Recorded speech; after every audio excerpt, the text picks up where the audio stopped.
আসসালামু আলাইকুম ওয়া রাহমাতুল্লাহি ওয়া বারাকাতুহু। বিসমিল্লাহির রহমানির রহিম। আলহামদুলিল্লাহি রাব্বিল আলামিন ওয়াস সালাতু ওয়াস সালামু আলা রাসূলিহিল কারীম, আম্মা বা'দ। আপনারা অবগত আছেন যে আমরা খুবই সংক্ষিপ্ত আকারে ইসলামিক সাবজেক্ট পরিচিতি সম্পর্কে গত সপ্তাহে তাফসীর বিষয়ের কিছু পরিচিতি পেশ করেছিলাম। আজকে ইনশাআল্লাহ হাদিস পরিচিতি পেশ করা হবে। হাদিস কাকে বলে? হাদিস হচ্ছে প্রিয় নবী মুহাম্মদ মুস্তাফা সাল্লাল্লাহু আলাইহি সাল্লামের কথা, কাজ ও মনোসম্মতি, এমনকি তার চারিত্রিক বৈশিষ্ট্যগুলোকেও হাদিসের অন্তর্ভুক্ত করা হয় বা ধরা হয়। আর যারা হাদিস সংকলন করেন, হাজার হাজার হাদিস সানাদ ও মাতান মুখস্থ রাখেন এবং এর আনুষঙ্গিক জ্ঞান রাখেন হাজার হাজার হাদিসের, তাদেরকে মুহাদ্দিস বলা হয়। আমরা আজকে জানবো যে ওই হাদিস যেগুলো সংকলন করা হয়েছে, লেখা হয়েছে ইতিপূর্বে, সেই সকল হাদিসের মধ্যে প্রসিদ্ধ কিছু হাদিস এবং ওই সকল মুহাদ্দিসের নাম এবং হাদিসগুলির সামান্য পরিচয় এবং ওই হাদিসের ব্যাখ্যা আজকে ইনশাআল্লাহ পেশ করা হবে। সর্বপ্রথমে আমরা জানি যে হাদিস হিসাবে সবচাইতে গুরুত্বপূর্ণ হাদিস হচ্ছে বুখারী। এটা হচ্ছে বুখারী। এখানে সহিহুল বুখারীর শুধু মাতান অর্থাৎ শুধু হাদিসগুলি এখানে আছে, এটাতে কোনো বিশ্লেষণ করা হয়নি। তাতেই দেখছেন যে এর কতখানি বড় এবং কতগুলো হাদিস এখানে সংকলন করা হয়েছে। খুবই নরম ও মোলায়েম পাতা নেওয়ার পরও এত বড় হয়েছে, যেটা প্রায় 1772 পৃষ্ঠা। এটা হলো বুখারী। এটা হচ্ছে মুসলিম, সহিহ মুসলিম। দেখছেন এরও হাজম এবং এরও আকার প্রায় ওর মতোই, প্রায় বুখারীর মতোই। অতঃপর দেখেন এটা হচ্ছে সুনান আবু দাউদ। এটা শুধু মাতান, মানে শুধু হাদিস এখানে আছে, কোনো ব্যাখ্যা বিশ্লেষণ নাই। এটা হচ্ছে সুনান তিরমিজি, আর তিরমিজি এটাও কাছাকাছি ওরকমই, কতখানি আকারেরই। আবার এটা সুনান আন-নাসাই, কাছাকাছি ওরকম আকারের। এটা হচ্ছে সুনান ইবনে মাজাহ, এটাও কাছাকাছি ওরকমই, কিন্তু ওদের চাইতে একটু এখানে ছোট মনে হচ্ছে। যাই হোক, এটি হচ্ছে প্রসিদ্ধ হাদিসের 6টি বই, যাকে কুতুবে সিত্তা বলা হয়েছে। ওলামায়ে কেরাম, মুহাদ্দিসিন কেরাম অনেকে সহিহ সিত্তা বলেন, কিন্তু সহিহ সিত্তার চাইতে কুতুবে সিত্তার পরিভাষাটা বেশি উত্তম। আমরা আরো চলে যাই। এই যেরকম 6টি হাদিসের বই প্রসিদ্ধ, শুধু এই 6টি হাদিসে যে আমাদের ইসলামের ইতিহাসে আছে বা ইসলামে আছে তা না, হাদিসের আরো অনেক বই আছে, তার মধ্যে কিছু দেখে নিই। তার মধ্যে আরেকটি বই যেটাকে বলা হয় মুসনাদ ইমাম আহমদ বিন হাম্বল। এটা হচ্ছে এই উপরের বইটা দেখছেন, 1 থেকে নিয়ে 20 খণ্ড পর্যন্ত। তাহলে এখানে কতগুলো হাদিস আছে? মুসনাদ ইমাম আহমদ বিন হাম্বল হাদিসের বইগুলির মধ্যে সবচেয়ে বড় বই। তার হাদিসের সংখ্যা হচ্ছে প্রায় 26,000। কত? 26,000। আমাদের কাছে যে বইটি আছে সেই বইতে তাহকিককৃত একটা নুসখা, তাতে 13,271 নম্বর পর্যন্ত আছে। মানে এতখানি আরো তার হাদিসের মুসনাদ আহমদ বিন হাম্বল পুরো হাদিসটা যতখানি আছে এর ডবল, এখানে 20 খণ্ডে আছে। আমরা এখানে শুধুমাত্র আপনাদেরকে 30 খণ্ডে আছে। আমরা শুধুমাত্র আপনাদেরকে এখানে দেখাচ্ছি, তাহলে একটু ভুল হয়ে গেল। ওইটা 30 খণ্ডে আছে এবং এখানে যেটা শেষ হাদিস আছে সেটা হচ্ছে 18,712। 26,000-এর মধ্যে কত আছে? 18,712। যাই হোক, এরপরে আরো 26,000 পর্যন্ত আছে, কিন্তু ওইগুলো এখানে নাই। আমরা একটু আরো আগে যাই। হাদিসের এই 6টি বা 7ম নম্বর বইয়ের পরেও আপনারা অনেক সময় হাদিসের নাম শুনেন সুনান আল কুবরা লিল বাইহাকি। এই যে দেখেন, এটা হলো সুনান আল কুবরা লিল বাইহাকি। এটা 1, 2 থেকে নিয়ে 10 খণ্ড পর্যন্ত আছে। ঠিক আছে। হাদিসের আরো কিছু বই আছে, যেমন মুসনাদ আবি আওয়ানা, এখানে দেখা আছে 5ম খণ্ড পর্যন্ত আছে। আবার হাদিসের কিছু বই আছে, যেমন দারাকুতনি। আমরা অনেক সময় শুনি দারাকুতনি হাদিসটি বর্ণনা করেছে। এই দেখেন দারাকুতনি 4 খণ্ডে আছে, 2 খণ্ডে ছাপানো হয়েছে। আবার আমরা আরো কিছু হাদিসের নাম শুনি, যেমন দারেমি, সুনান দারেমি, দেখেন এখানে 2 খণ্ডে আছে। আবার অনেক সময় আমরা অনেক হাদিসের নাম শুনি, যেমন মনে করেন মুসান্নাফ ইবনে আবি শাইবা। এটা হচ্ছে মুসান্নাফ ইবনে আবি শাইবা, 1 থেকে নিয়ে 8ম খণ্ড পর্যন্ত। মুসান্নাফ যেটা সবচেয়ে বেশি আমাদের দেশের কিছু মানুষ উল্লেখ করে থাকে, ওটা হলো মুসান্নাফ আব্দুর রাজ্জাক। মুসান্নাফ আব্দুর রাজ্জাক এই যে এখানে 1 থেকে নিয়ে 10 খণ্ড পর্যন্ত। এটা হচ্ছে মুসান্নাফ আব্দুর রাজ্জাক। সুনান আল বাইহাকি, যেটা উপরে দেখবেন বাইহাকি সুনান আল কুবরা, এভাবে তাবারানি একটি হাদিসের বই। তাবারানির দুটি হাদিসের বই আছে, একটা হচ্ছে মুআজাম আল কাবির। মুআজাম আল কাবির হচ্ছে এই বইটি, দেখেন এখানে প্রায় এটা 25 খণ্ডে আছে। মুআজাম আল কাবির লিত তাবারানি, এটা হাদিসের গ্রন্থ। কত খণ্ডে? 25 খণ্ডে। তার আরেকটি মুআজাম আল আওসাত, মিডিয়াম মুআজাম, এটা আছে 10 খণ্ডে। তাহলে এ সকল হাদিসের বই যেগুলোকে আমরা অনেক সময় শুনে থাকি, যা আছে সেটা একটা লাইব্রেরিকে তৈরি করার জন্য যতটুকু যথেষ্ট তাই, নচেত এর চাইতেও আরো যেগুলো হাদিস ব্যাপক গবেষণামূলক যেগুলো লাইব্রেরি, সেগুলোতে আরো অনেক বেশি থাকে। এখন যে বিষয়টি জানার দরকার আমাদের সেটি হলো এই, যে এই সকল হাদিসের মধ্যে বিশেষ করে এই 6টি হাদিসের কুতুবে সিত্তাকে সবচেয়ে বেশি প্রয়োজন হয় এবং এর দলিল আদিল্লা সবচেয়ে বেশি মানুষকে শুনতে হবে, প্রয়োজন আছে। আমরা জানবো এই কুতুবে সিত্তা, এই 6টি হাদিসের লেখকগণের নাম কি এবং তাদের ওই বইয়ের সম্পর্কে কিছু তথ্য। 1 নম্বর, আমরা জানি ইমাম বুখারী। ইমাম বুখারী আসল নাম না তার। ইমাম বুখারীর আসল নাম হচ্ছে মুহাম্মদ বিন ইসমাইল আল বুখারী। তিনি হচ্ছেন আবু আব্দুল্লাহ, তার উপনাম। তিনি জন্মগ্রহণ করেছেন 194 হিজরিতে। জানেন ইমাম বুখারী যে বইটি আমরা সহিহ বুখারী বলে থাকি, তার আসল নামটা কি? তার আসল নামটা হচ্ছে আল জামি আস সহিহ আল মুসনাদ মিন হাদিস রাসূলুল্লাহ সাল্লাল্লাহু আলাইহি সাল্লাম ওয়া সুনানিহি ওয়া আয়ামিহি। এতখানি হলো তার বুখারী শরীফের নাম, যেটা আমরা এমনি বুখারী শরীফ বা বুখারী বলে থাকি। তারপরে মুসলিম, ইমাম মুসলিম বা মুহাদ্দিস মুসলিমের নাম হচ্ছে মুসলিম বিন হাজ্জাজ আন-নিসাবুরি। তার উপনাম হচ্ছে আবুল হোসেন। তিনি জন্মগ্রহণ করেন 204 হিজরিতে এবং তিনি মৃত্যুবরণ করেন 261 হিজরিতে। তারপরে আমরা দেখলাম আবু দাউদ মুহাদ্দিসের আসল নাম হচ্ছে সুলাইমান বিন আশআস আস-সাজিস্তানি। তিনি জন্মগ্রহণ করেন 202 হিজরিতে এবং তিনি মৃত্যুবরণ করেন 275 হিজরিতে। তারপরে সুনান আত-তিরমিজি, যাকে আমরা তিরমিজি বলি, তার নাম হচ্ছে, সেই মুহাদ্দিসের নাম হচ্ছে মুহাম্মদ বিন ঈসা, আর তার উপনাম হচ্ছে আবু ঈসা। তিনি জন্মগ্রহণ করেন 209 হিজরিতে এবং মৃত্যুবরণ করেন 279 হিজরিতে। অথবা আরেকটি সুনান আন-নাসাই, তার নাম হচ্ছে আহমদ বিন শুআইব। সুনান নাসাই যেটা আমরা বলি, সেই মুহাদ্দিসের নাম কি? আহমদ বিন শুআইব। তার উপনাম হচ্ছে আবু আব্দুর রহমান। জন্মগ্রহণ করেন 215 হিজরিতে, মারা যান 300 হিজরিতে। তারপরে সবচেয়ে শেষ, সপ্তম, যাকে আমরা ইবনে মাজাহ বলে জানি, তার আসল নাম হচ্ছে মুহাম্মদ বিন ইয়াজিদ আল কাজবিনী। তিনি জন্মগ্রহণ করেন 209 হিজরিতে এবং মৃত্যুবরণ করেন 273 হিজরিতে, যার এই বইগুলি আপনি দেখলেন। এবার আমাদের জানা দরকার আছে যে প্রত্যেক হাদিসেরও কি আছে? শারাহ আছে, ব্যাখ্যা আছে। কিন্তু অধিকাংশ শারাহ ও ব্যাখ্যা এই 6টি হাদিসের করার চেষ্টা করা হয়েছে। আমরা জানবো সর্বোত্তম ব্যাখ্যা কি এই 6টি হাদিসের। অন্যান্য হাদিসেরও ব্যাখ্যা আছে, কিন্তু ও সময়ের স্বল্পতার কারণে ওদিকে যাচ্ছি না। সহিহ বুখারীর যে ব্যাখ্যা, সবচেয়ে উত্তম ব্যাখ্যা যেটা বলা হয়েছে, তার নাম হলো ফাতহুল বারী। তার নাম কি? ফাতহুল বারী। এটা হচ্ছে ফাতহুল বারী, 1 থেকে নিয়ে 13 খণ্ড পর্যন্ত। তাহলে ফাতহুল বারী, লেখক হচ্ছেন ইবনে হাজার আসকালানি। এটা হচ্ছে ইমাম বুখারী বা সহিহ বুখারীর সর্বোত্তম ব্যাখ্যা। আরো ব্যাখ্যা আছে, তার মধ্যে শারহুল কুস্তুলানি একটি ভালো ব্যাখ্যা। সহিহ মুসলিম যেটা দেখলেন একটু আগে, এটা সহিহ মুসলিম। এই সহিহ মুসলিমের ব্যাখ্যা হচ্ছে, যেটাকে আমরা বলি যে শারহ সহিহ মুসলিম, সহিহ মুসলিমের শারাহ।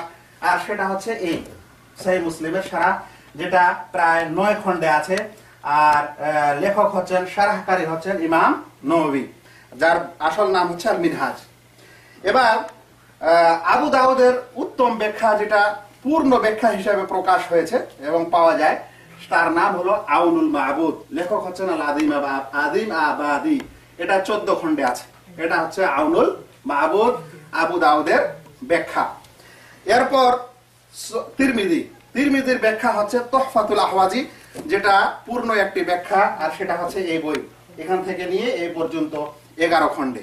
তুহফাতুল আহওয়াজি, লেখক বা ব্যাখ্যাকার হচ্ছেন মুবারক পুরী।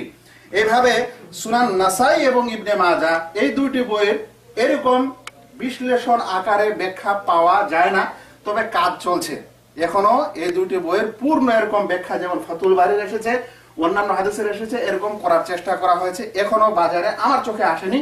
তবে এর ব্যাখ্যার মধ্যে যেটা প্রসিদ্ধ সেটা হলো এই যে ইমাম সুয়ুতির ব্যাখ্যা আর হাসিয়া হচ্ছে সিন্ধি।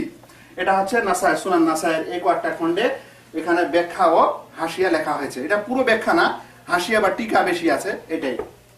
এটা হচ্ছে ইবনে মাজা, এবং ইবনে মাজা তো এই সৈয়ুতের ব্যাখ্যা এবং বেশ করে ইমাম সিন্দির হাসিয়া স্বরূপ এটা পাওয়া যায়।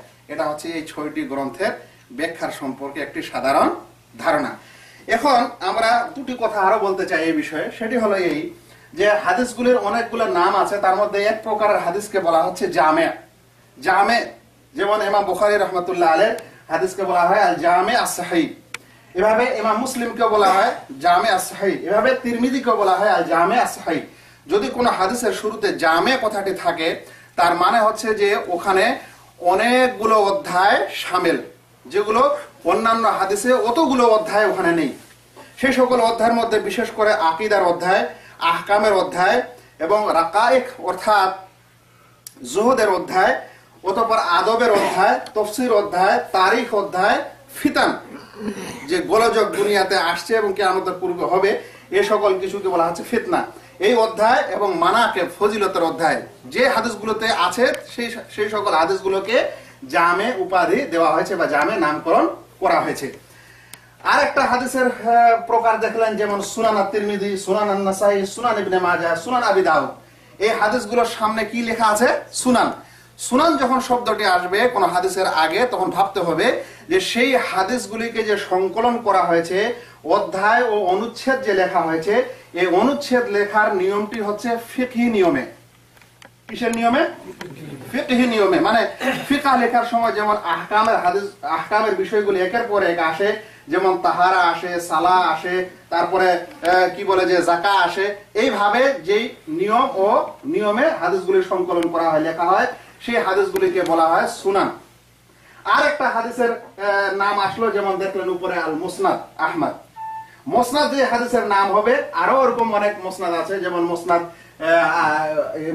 আহমদ বিন হাম্বল আছে, তেমন যে মুসনাদ আবি ইয়ালা আল মুসিলি আছে, এরকম মুসনাদ অনেক হাদিস আছে।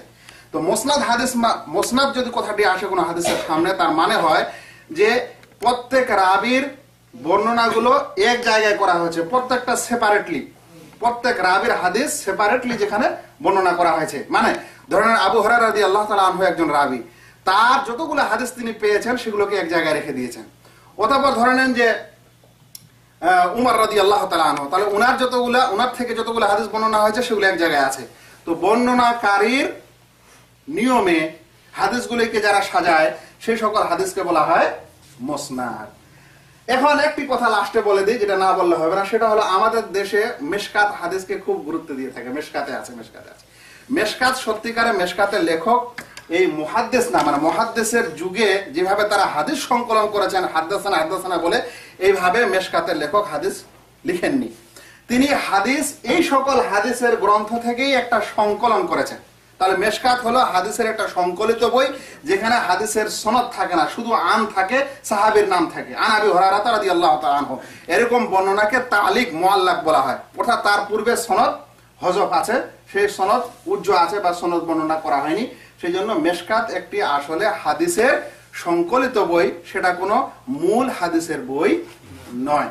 আজকে হাদিস পরিচিতি হিসাবে এখানেই থাকলো। ইনশাআল্লাহ আগামী দিনে হাদিসের রিজাল, হাদিসের রাবি এবং এই সম্পর্কে আলোচনা করা হবে। ওমা আলাইনা ইল্লাল বালাগ। আসসালামু আলাইকুম ওয়া রাহমাতুল্লাহি ওয়া বারাকাতুহু। আসসালামু আলাইকুম ওয়া রাহমাতুল্লাহি ওয়া বারাকাতুহু। বিসমিল্লাহির রহমানির রহিম। আলহামদুলিল্লাহি রাব্বিল আলামিন ওয়াস সালাতু ওয়াস সালামু আলা রাসূলিহিল কারীম, আম্মা বা'দ। সম্মানিত ইসলাম প্রিয় দ্বীনি ছাত্র ভাইরা, আজকে আমরা আরেকটি বিষয় নিয়ে উপস্থিত হয়েছি। গত সপ্তাহে আমরা পরিচয় করিয়েছিলাম হাদিসের গ্রন্থগুলি এবং মুহাদ্দিসের সাধারণ একটু পরিচয় এবং হাদিসগুলির, প্রসিদ্ধ হাদিসগুলির সারাহ ও ব্যাখ্যা। আজ যে বিষয়টি নিয়ে উপস্থিত হয়েছে সেটি হলো একটি হাদিস কিভাবে সহিহ ও জয়ীফ হয়।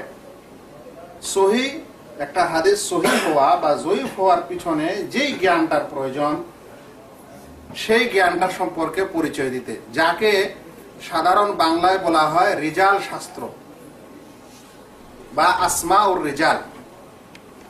এই আসমাউর রিজাল বা রিজাল শাস্ত্রের পরিচয় আজকে ইনশাআল্লাহ দেওয়া হবে। সেটা কি জিনিস? সেটা হলো যে সকল হাদিস মুহাদ্দিসিনে কেরাম সংকলন করেছেন, সেই হাদিসটা সহি না সহি নয় সেটা বোঝার জন্য একটা জ্ঞান আছে, একটা ইলম আছে, যেই ইলমটাকে বলা হচ্ছে আসমাউর রিজাল বা রিজাল শাস্ত্রের জ্ঞান। রিজাল শাস্ত্রটা বোঝার জন্য আমাদেরকে প্রথমে এই বোর্ডে লেখা এই উদাহরণটি বুঝতে হবে। যদি আমরা এটা বুঝি তাহলে রিজাল শাস্ত্রের জ্ঞানটা বুঝতে আমাদের জন্য খুবই সহজ হবে। রিজাল শাস্ত্রের বিষয়টা কি বা আসমাউর রিজাল বিষয়টা কি? আসমাউর রিজাল বিষয়টি হলো ওলামায়ে কেরাম যখন, মুহাদ্দিসিনে কেরাম যখন হাদিসটা সংকলন করেছেন, সেই যুগটা নবী সাল্লাল্লাহু আলাইহি সাল্লামের যুগে ছিল না। তিনি তো সেই সময় লিখতে বলেননি হাদিস, আর না ওই সময় লেখা হয়েছে 200-250 হিজরির সময়, 300 হিজরি পর্যন্ত। এখন 300 বছর পর, 250 বছর পর, রাসূল সাল্লাল্লাহু আলাইহি সাল্লামের মৃত্যুর 250 বছর পর তার কথাগুলি যখন সংকলন করা শুরু হলো, তখন অনেকেই বলতে পারে যে এটা নবীর কথা, এটা নবী বলেছেন সাল্লাল্লাহু আলাইহি সাল্লাম, কিন্তু দেখা গেল আসলে নবী বলেননি। কিংবা এরকমও কিছু গোলমাল দেখা দিয়েছিল সমাজে, যেটা বোঝা যেত যে নবীর নামে অনেক কিছু মানুষ করছে বা বলছে। তখন মুহাদ্দিসিনে কেরামগণ একটা রুল তৈরি করেছিলেন যে যেই বলবে এটা নবীর কথা বা নবী বলেছেন সাল্লাল্লাহু আলাইহি সাল্লাম, তাহলে তাকে সনদ দিতে হবে, তার কথাটির সূত্র দিতে হবে, কথাটির সূত্র দিতে হবে, সনদ দিতে হবে। এই জিনিসটাকে বলা হচ্ছে আরবি বা এই হাদিসের ব্যাখ্যায় সাবজেক্টে সানাদ। কি বলা হচ্ছে? সানাদ। আর রাসূল সাল্লাল্লাহু আলাইহি সাল্লামের কথাকে বলা হচ্ছে মাতান। এখন দেখেন কিভাবে একটা হাদিস সংকলন হয় আর কিভাবে তখন ওই হাদিসটি সহিহ জয়ীফ হয় বা কিভাবে নির্ণয় করা হয়। আমরা একটা হাদিস লিখেছি, যে হাদিসটি ইমাম তিরমিজি বর্ণনা করেছেন। ইমাম তিরমিজি কে? একজন মুহাদ্দিস, তিনি হাদিস লিখেছেন। কিভাবে লিখেছেন, হাদিসটা সংকলন করেছেন দেখেন। বলছেন কাল আত-তিরমিজি, মানে ইমাম তিরমিজি বলছেন হাদাসানা মাহমুদ বিন গায়লান, মানে আল্লাহ রাসূল সাল্লাল্লাহু আলাইহি সাল্লাম থেকে নিয়ে ইমাম তিরমিজি পর্যন্ত ধরেন 250-300 বছরের ব্যবধান। এবার 250-300 বছরের এই কথাটাকে সনদ সহ, যেটা নবীর কথা, কিভাবে নেওয়া হয় দেখেন। এই সনদ একমাত্র ইসলামে আছে, ছাড়া অন্য কোনো বিদ্যায় নেই। হাদিস ছাড়া অন্য কোনো বিদ্যায়, অন্য কোনো ধর্মে এই সনদের নিয়ম নেই। সেজন্য আমাদের মুহাদ্দিসিনে কেরামের অনেকে বলেছেন আল ইসনাদু মিনাদ দ্বীন, সনদের জ্ঞান বা সনদ হচ্ছে একটা দ্বীনের অংশ। যাই হোক, দেখেন কিভাবে হাদিসটা সংকলনের সময় সনদ নেওয়া হয়েছে। ইমাম তিরমিজি বলছেন কাল আত-তিরমিজি, বাংলায় লেখা হয়েছে ইমাম তিরমিজি বলেন হাদাসানা, আমাকে হাদিস বর্ণনা করেছে মাহমুদ বিন গায়লান। তাহলে ইমাম তিরমিজির শিক্ষক কে হচ্ছেন? যার কাছ থেকে শিখেছেন মাহমুদ বিন গায়লান। শিক্ষক হতে পারেন, আম হতে পারেন। মাহমুদ বিন গায়লান, মাহমুদ বিন গায়লান বলছেন হাদাসানা আব্দুর রাজ্জাক, আমাকে কে হাদিস বর্ণনা করেছে? আব্দুর রাজ্জাক। বাংলায় আব্দুর রাজ্জাক লেখা আছে। আব্দুর রাজ্জাক বলছেন আন হাম্মাম, আব্দুর রাজ্জাক হাম্মাম হতে বর্ণনা করছে। হাম্মাম আবু হুরায়রা রাদিয়াল্লাহু তাআলা আনহু থেকে বর্ণনা করছেন। আর আবু হুরায়রা রাদিয়াল্লাহু তাআলা আনহু কে? সাহাবী। তাহলে যে কোন একটা হাদিস এর শেষ রাবিটা বা বলতে পারেন উপর দিক দিয়ে প্রথম রাবিটা বর্ণনাকারী, উনি কে হবেন? একজন সাহাবী হবেন। আবু হুরায়রা রাদিয়াল্লাহু তাআলা আনহু বলেন কালা কালা রাসূলুল্লাহ সাল্লাল্লাহু আলাইহি ওয়াসাল্লাম, আল্লাহ রাসূল সাল্লাল্লাহু আলাইহি ওয়াসাল্লাম বলেন লা ইয়াবুলান্না আহাদুকুম ফিল মাই দাইমি সুম্মা ইয়াতাওয়াদ্দা মিন, তোমাদের মধ্যে কেউ যেন কখনোই বন্ধ পানিতে পেচ্ছাব না করে অতঃপর সেখানে ওযু করে। তাহলে এই কথাটি আমাদের রাসূল সাল্লাল্লাহু আলাইহি ওয়াসাল্লামের কথা কিভাবে পাওয়া গেল? ইমাম তিরমিজি এই হাদিসটি হাদিস হিসেবে বর্ণনা করছেন। কি রূপে? এটা নবীর কথা এতটুকুই না, বলছেন আমি এই কথাটাকে শুনেছি মাহমুদ বিন গায়লানের কাছে, সে আব্দুর রাজ্জাক থেকে বর্ণনা করে, সে হাম্মাম থেকে বর্ণনা করে, সে আবু হুরায়রা রাদিয়াল্লাহু তাআলা আনহু থেকে বর্ণনা করে। এটা হলো সনদ। এখন কোন একটা হাদিস যেটা উপরে আছে সেটা সহিহ না সহিহ নয়, সেটা জানার জন্য এই সনদের রিসার্চ করা হয়। এই সূত্রের কি করা হয়? রিসার্চ করা হয়। কিভাবে রিসার্চ করা হয়? দেখা হয় যে এখানে যতগুলো নাম এসেছে তারা সৎ না সৎ নয়। সকলে তারা কি সৎ না সৎ নয় এটা দেখা হয় 1 নম্বর। দ্বিতীয় নম্বর দেখা হয় এরকমও তো হতে পারে যে এখানে সে বলছে যে আমি হাদিস শুনেছি অমুকের কাছে, কিন্তু তাদের জীবনীতে দেখা যাচ্ছে যে যে বলছে আমি তার কাছে শুনেছি অথচ তার সঙ্গে সাক্ষাৎই হয়নি। এরকম হওয়ার সম্ভাবনা থাকে কিনা? তাহলে ওই রাবির কি হয়ে যাবে? এখন সাক্ষাৎ হয়নি, তারপরে বলেছে যে না আমি ওর কাছে শুনেছি, তার মিথ্যাবাদী হয়ে গেল। এরকম একটি হাদিস সহিহ বা জয়ীফ হওয়ার জন্য যেমন সনদের প্রয়োজন, তেমন সনদটার যেন বিচ্ছিন্নতা না থাকে, এটা 1 নম্বর। দ্বিতীয় নম্বর দেখা হয় ওটাকে বলা হয় সানাদে ইনকিতা, মুনকাতা, বিচ্ছিন্নতা না থাকে। দ্বিতীয় নম্বর দেখা হয় যে এই বর্ণনাকারী গুলো ভালো ব্যক্তি, সৎ ব্যক্তি, সেকা ব্যক্তি না সেকা ব্যক্তি নয়। এদের উপর নির্ভর করছে নবী সাল্লাল্লাহু আলাইহি সাল্লামের এই কথাটি। এরা যদি সহিহ হচ্ছে, ঠিক হচ্ছে, তাহলে ওই হাদিসটিকে কি বলা হচ্ছে? সহিহ বলা হচ্ছে। এই সাবজেক্টকে বলা হয় রিজাল শাস্ত্র বা আসমাউর রিজাল। এখন দেখেন এই যে এখন একটা হাদিসের এখানে দেখা আছে যে 4-5 জন বর্ণনাকারী বা রাবী আসছে, তাই না? এখন বলেন যদি 7,000 হাদিস হয়, যেমন ইমাম বুখারীতে দেখা আছে যে 7-8 হাজার হাদিস আছে, তিরমিজিতেও অতগুলো আছে, তাহলে 7-8 হাজার হাদিসে যদি 5 জন করে রাবী হয় তাহলে 27 56, কত হাজার মানুষ, কত হাজার বর্ণনাকারী হয়ে যাবে? 56,000। কত হাজার হবে? 56,000। তাহলে চিন্তা করছেন যে কতগুলো রাবী আছে? তাহলে এটা একটা হাদিসের এতগুলো যদি হয় তাহলে 2-4টা হাদিসের কতগুলো হবে? হাজার হাজার রাবী আছে। এখন একটা হাদিসকে সহিহ ও জয়ীফ জানতে হলে ওই সকল বই পড়তে হবে যে সকল বইতে এই সকল রাবীর পরিচয় তুলে ধরা হয়েছে। এবার আসেন যে সকল বইতে এই সকল রাবীর পরিচয় দেওয়া হয়েছে ওগুলো কোন বই? তার মধ্যে দেখেন 1 নম্বর একটা বই দেখাচ্ছি, যে বইটির নাম হচ্ছে তাহযীবুল কামাল ফি আসমাইর রিজাল।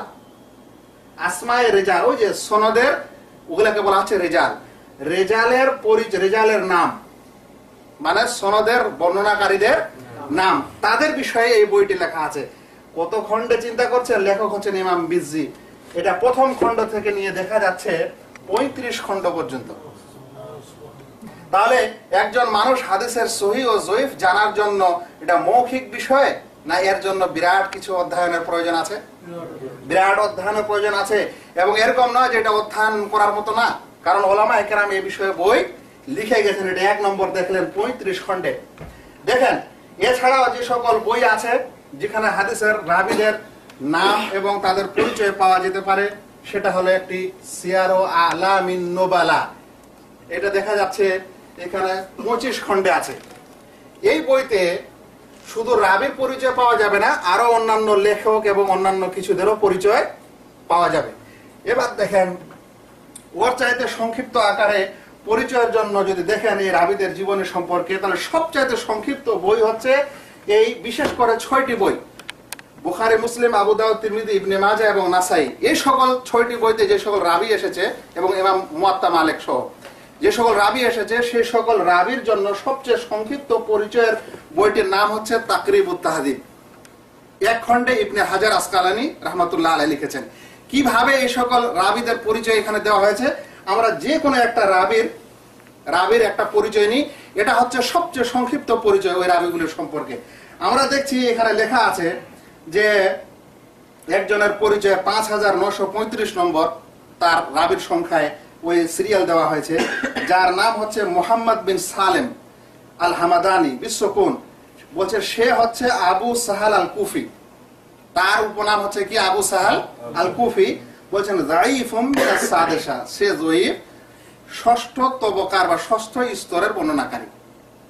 তাহলে এরকম যদি কোনো রাবী আসে তাহলে সহিহ না জয়ীফ কোথায় পাওয়া যাবে? জিনিসটা এই সকল রিজাল শাস্ত্রের বইতে পাওয়া যাবে। আমরা দেখলাম সবচেয়ে সংক্ষিপ্ত আকারের একটি বই। এর চাইতে যেটা একটু বিশ্লেষণ করা আছে সেটা হলো তাহযীবুত তাহযীব। এখানে দেখা যাচ্ছে এই তাহযীবুত তাহযীব 12 খণ্ডে আছে।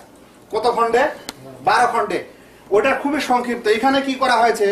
এখানে দেখা যাচ্ছে একজন রাবী যখন তার নাম লেখা হচ্ছে এই তাহযীবুত তাহযীবে, তখন মনে করে নেন যে একজনের নাম হলো হাজম বিন আবি হাজম আল মুহরান। বলছে যে তার নাম বলছে আবু আব্দুল্লাহ আল বাসারি। তারপরে বলছেন সে কার কাছ থেকে বর্ণনা করেছে, মানে সে যে একজন হাদিস বর্ণনাকারী, সে কার কাছ থেকে হাদিস বর্ণনা করেছে এবং তার থেকে কে কে হাদিস বর্ণনা করেছে। তাহলে চিন্তা সুবিধা হবে না? এক নামের বহু মানুষ হতে পারে। এটা যখন জানবেন যে ও কার কাছ থেকে শিখেছে এবং ওর কাছ থেকে কে শিখেছে, তাহলে পরিচয় সহজ হয়ে গেল। তারপরে বলেছে যে উনার সম্পর্কে ওলামায়ে কেরামের মুহাদ্দিসিনের রায় কি বলছেন, কালা আহমদ ও ইবনু মাইন ফিকা, আহমদ এবং ইবনু মাইন বলছেন তিনি সৎ ব্যক্তি। এইভাবে তার পরিচয়গুলো তুলে ধরা হয়েছে এবং সে সৎ না অসৎ তার বর্ণনা দেওয়া হয়েছে। এই সকল রাবি এবং হাদিসের সহিহ জয়ীফ জানার জন্য এমনও জিনিস এসেছে যে শুধুমাত্র আল কোনা ওয়াল আসমা একটা বইয়ের নাম, এখানে দেখেন দ্বিতীয় খণ্ডে 2 খণ্ডে আছে। এই আল কোনা ওয়াল আসমা এই বইটি 2টি খণ্ড এই কারণেই যে আরবদের নামের একটা সিস্টেম হলো এদের উপনাম একটা থাকে, আবু আব্দুল্লাহ, আবু আব্দুর রহমান, অরিজিনাল নাম থাকে না। রাবিদের মধ্যে এরকম উপনাম আছে। তো ওই উপনামগুলি যেগুলো আছে ওদের পরিচয়ে কয়টা খণ্ড হয়ে গেছে? 2টা খণ্ড হয়ে গেছে।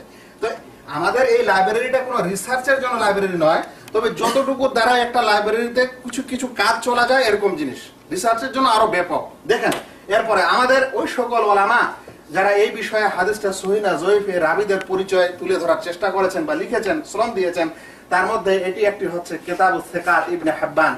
ইবনে হিব্বানের একটি হাদিস আছে সহিহ ইবনে হিব্বান।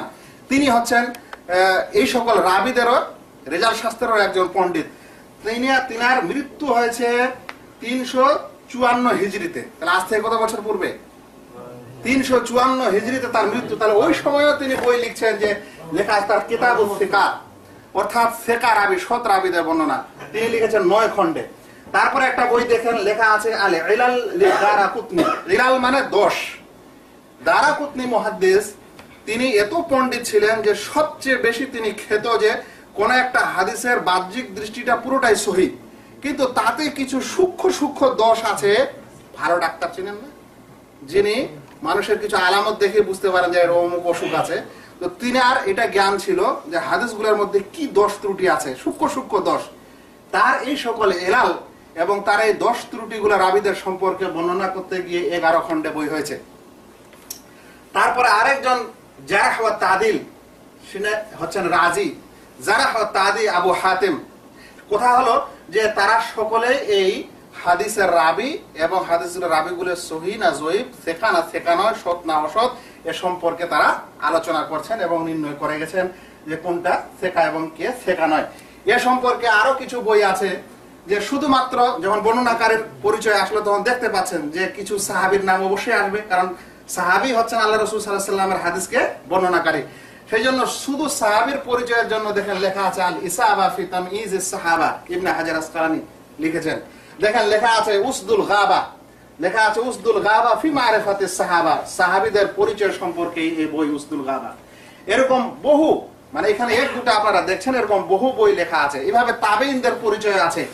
এইভাবে পুরুষদের মধ্যে যারা জয়ীফ তাদের জন্য লেখা আছে বই। দেখেন ইবনে আদির একটা বই লেখা আছে আল কামিল ফি দুআফাইর রিজাল, ও 8 খণ্ড পর্যন্ত আছে। যারা জয়ীফ রাবি কিন্তু পুরুষ, তাদের বর্ণনা এটা। এরকম আবার মহিলাদের ক্ষেত্র হতে পারে, আবার অন্য ক্ষেত্র হতে পারে। ইমাম বুখারী রাহমাতুল্লাহ আলাইহি, সবাই জানেন ইমাম বুখারী বুখারী শরীফ লিখেছেন। ইমাম বুখারী রাহমাতুল্লাহ আলাইহি একজন রিজাল শাস্ত্র এবং সহিহ জয়ীফের বিষয়ে বিশেষ পণ্ডিত। তার একটা বই আছে দেখেন কিতাবুত তারিখ আল কাবীর। কি নাম বইটা? কিতাবুত তারিখ আল কাবীর। এটা 7 খণ্ডে আছে। তার এটা আরেকটা বই আছে তারিখ আস-সাগীর, সেটা কত খণ্ডে বা এখানে এটা নাই। তাহলে ইনি হচ্ছেন ইমাম বুখারী, যিনি ওই সময়ে যেমন ইমাম বুখারী শরীফ লিখেছেন তেমন এই কিতাবুত তারিখ আল কাবীরও লিখেছেন, যেখানে হাদিসদের বর্ণনা এবং রাবিদের বর্ণনা তিনি সেখানে তুলে ধরেছেন। এভাবে আপনারা মোটামুটি একটা ধারণা নিতে পারেন যে হাদিসের সহিহ জয়ীফ হওয়ার সময় কি কি বই, পুস্তক এবং কি ধরনের বই লেখা হয়েছে। কেউ যদি প্রশ্ন করে যে আমরা এ সম্পর্কে জ্ঞান অর্জন করতে চাইলে যে মানে নিম্ন পর্যায়ের কোন কোন বইগুলো আমরা প্রথমে পড়তে পারি, এ বিষয়ে পরামর্শ স্বরূপ বলবো যে আপনারা পড়তে পারেন তাকরিবুত তাহযীব, তাহযীবুত তাহযীব ওয়া তাজিলুল মানফা। তাকরিবুত তাহযীব ও তাহযীবুত তাহযীব বিশেষ করে 6টি বইয়ের রাবিদের পরিচয় বেশি আছে, কিন্তু তাজিলুল মানফা এটাতে আরো 4টি, এই 4টি বই ছাড়া, সুনান 4টি বই ছাড়া, আবু দাউদ, তিরমিজি, ইবনে মাজাহ, নাসাঈ ছাড়াও আরো অন্যান্যদের পরিচয় তুলে ধরা হয়েছে। ওইটি হচ্ছে এই বই দুটি, তাজিলুল মানফা, যেটা তাহযীবুত তাহযীবের চাইতো বেশি জরুরি, কারণ 6টা বই বাদে যেগুলো রাবি আছে সেগুলো এখানে পরিচয় দেওয়া হয়েছে। লিসানুল মিজান, এই 4টি ইবনে হাজার আসকালানী রাহমাতুল্লাহ আলাইহির বই। অতঃপর দেখতে পারেন আল জারহ ওয়া তা'দিল ইবনে আবি হাতিমের, এখানে ওই বইটা নাই। তারপরে যদি মধ্যম মানের বই এই বিষয়ে কেউ পরিচয় নিতে চায় তাহলে তারিখ আল কাবির, যেটা ইমাম বুখারী রাহমাতুল্লাহ আলাইহ, তাহজিবুল কামাল মিজি যেটা দেখলেন এখানে, এটা 35 খণ্ডে। তারপরে কিতাবুদ দুআফা, শুধু ওই সকল বর্ণনাকারী যাদেরকে জয়ীফ বলা হয়েছে, এরকম বহু বই আছে, যেরকম আদ-দুআফা আল-উকাইলি, যেমন আদ-দুআফা আল-মাতরুকিন নাসাই, যেমন আদ-দুআফা আস-সাগীর ইমাম বুখারী, আদ-দুআফা আবু নুয়াইম, এমনকি কিতাবুদ দুআফা আল-মাওদুআত, এই যে 2 খণ্ডে, এটা ইবনুল জাওজি 2 খণ্ডে আল-মাওদুআত। এই সকল বই মানুষ রাখতে পারে মিডিয়াম কোয়ালিটির। এর চাইতেও বেশি যদি জানতে চায় তাহলে তারিখে দিমাশক, তারিখে বাগদাদ এবং যাবতীয় আসমা ও রিজালের অন্যান্য বই মানুষ পড়তে পারে। এ সম্পর্কে একটি কথা না বললে আলোচনা সংক্ষিপ্ত থেকে যাবে, যে এর আগে যেমন মুহাদ্দিসিনে কেরামরা হাদিসকে সহিহ জয়ীফ নির্ণয় করার জন্য এই সকল জ্ঞান ও ইলমের চর্চা করেছেন, আমাদেরকে দিয়েছেন, এই যুগেও এই যুগের শ্রেষ্ঠ মুহাদ্দিস শেখ আলবানী রাহমাতুল্লাহ আলাইহি সহিহ সিলসিলাতুল আহাদিস আস-সাহিহা এবং সিলসিলাতুল আহাদিস আজ-যায়িফাও লিখেছেন, যেখানে এমন হাদিসগুলি তিনি সংকলন করেছেন যেগুলো জয়ীফ, এমন হাদিস সংকলন করেছেন যেগুলো সহিহ। তার সংকলিত এই নামটি আমাদের সমাজে অনেক আমরা জানি, কিন্তু বইগুলো দেখিনি। দেখেন, এটা হচ্ছে সিলসিলা সাহিহা, অর্থাৎ সিলসিলা সহিহ হাদিস সিরিজ, যেটা 1 থেকে 300 হাদিস প্রথম খণ্ডে আছে। শেষ খণ্ডতে যেটা আছে সেটা হাদিস সংখ্যা হচ্ছে 4035। আমাদের এখানে যতগুলো কপি আসছে 4035টি হাদিস তিনি সহিহ হাদিস সংকলন করেছেন, যার নাম দিয়েছেন সিলসিলাতুল আহাদিস আস-সাহিহা। জয়ীফ হাদিস যেটা তিনি সংকলন করেছেন ওটা সহিহ হাদিসের চাইতে অনেক বেশি। দেখেন, জয়ীফ হাদিসের সংকলন করার তার খণ্ডগুলি হচ্ছে 13টি। কত খণ্ড? 13 খণ্ড। 13 নম্বর খণ্ডে কত নম্বর হাদিসের তিনি জয়ীফ হাদিসের বর্ণনা দিয়েছেন? 6500। 6500টি হাদিসের তিনি সংকলন করেছেন সিলসিলাতুল আহাদিস আর জয়ীফা নামে। এবং এটাই হচ্ছে মুহাদ্দিস, এদেরকে বলা হয় মুহাদ্দিস। কিছু মানুষ শেখ আলবানীর নাম শুনে ফুৎকারে উঠিয়ে দিতে চায়। শেখ আলবানীর বইগুলো যদি এভাবে সাজিয়ে নেওয়া হয়, দেখেন এই 2টা বই শুধু সিলসিলা সহিহা যায়িফা, তাতে প্রায় 3 ফিটের আলমারি এসেছে। তার বাকি বইগুলো যদি সাজিয়ে নেওয়া হয় তাহলে যে কোনো একটা মানুষের মাথা পার হয়ে যাবে। তো যার লেখা বইগুলি তার বরাবর, সে মানুষ এরকম শেখ আলবানীর উপর চট করেই কথা বলে। আমি বলছি না যে শেখ আলবানীর রহমতুল্লাহ আলাইহির কোনো ভুল নাই, কিন্তু চট করেই কথা বলেন, শেখ আলবানীর সম্পর্কে মন্তব্য দেন, যার বইগুলো দাঁড় করালে একটা মানুষের চাইতে বেশি উঁচু যেতে পারে। হ্যাঁ, প্রত্যেক মানুষের কম বেশি ভুল আছে। একজন মানুষ যখন 6000 10,000 হাদিস নিয়ে আলোচনা করে, সমালোচনা করে, তখন তার মধ্যে 6টা 10টা হাদিসের যে ভুল ত্রুটি হতে পারে না, এরকম নয়। যাই হোক, শেষ কথা একটা আর বলে দিই, সেটি হলো এই যে এখন বলেন কিছু মানুষ আমাদের সমাজে আছেন যারা চট করে বলেন নবীর হাদিস কি আর জয়ীফ হয়? কি বলে, হাদিস কি জয়ীফ হয়? সত্যিকারে বলতে দুঃখ লাগে, এরকম মানুষ এরকম জ্ঞানের হাওয়া বাতাসটা পর্যন্ত পায়নি। তারা যে সকল প্রতিষ্ঠানে পড়াশোনা করে সেখানে আদনা আলিফ আদনা বা উলা দোসরি তেসরি চৌথি পাঁচি ছাট্টি জামাত পড়ার পর তাকে সনদ দেওয়া হয় দাওরার। তাকে একটা হাদিস তাখরিজ করাতে শেখানো হয় না। একটা হাদিস কিভাবে সহিহ জয়ীফ হয়, রাবিগুলার কিভাবে পরিচয় খুঁজতে হয়, কোন বইতে যেতে হয়, সে সম্পর্কে তাকে জ্ঞান ও নলেজ দেওয়া হয় না। বরং বলেই তারা কিন্তু এরকম মন্তব্য করে। নচেত বলেন তো, এত বড় বড় বই এবং এই সকল জিনিস কি এমনি আবিষ্কার হয়েছিল? ইমাম বুখারী রাহমাতুল্লাহ আলাইহি বইটাকে কেন বলা হচ্ছে যে সবচেয়ে সহিহ বই? কারণ তিনি এক জায়গায় বলছেন তিনি 6 লাখ হাদিসের মধ্য থেকে এটা সংকলন করেছেন। তাহলে অন্যান্য হাদিসগুলো কোথায় গেল? সেজন্য হাদিস সহিহ হয়, হাদিস জয়ীফ হয়, যদি কেউ না জানে তাহলে চুপ থাকাই দরকার। আর যদি জানে, বিশ্বাস করে, তাহলে নিজে না পারলে এই সকল উলামায়ে কেরামের যেটা জ্ঞান ও উদ্ধৃতি আছে এবং যার মাধ্যমে তারা সহিহ ও জয়ীফ হাদিসের বর্ণনা দিয়ে থাকেন, সেগুলি যেন সে মানে বা সেগুলি সম্পর্কে যেন সে অহেতুক কোনো মন্তব্য না করে, যতক্ষণে ওই সম্পর্কে শক্ত কোনো জ্ঞান তার মধ্যে না থাকে। নচেত সেগুলো মানাযোগ্য, যদি তাতে কোনো ভুল প্রকাশ না হয়। আশা করি বুঝেছেন। যেই কথা শেষ পর্যন্ত বলতে চাই সেটি হলো যে হাদিসের সংকলন হয়ে গেছে, একটা যুগ চলে গেছে। হাদিসগুলি সহিহ জয়ীফ সকল মুহাদ্দিস এই শর্ত দেননি যে আমি সব সহিহ হাদিস সংকলন করব, ইমাম বুখারী এবং ইমাম মুসলিম ছাড়া।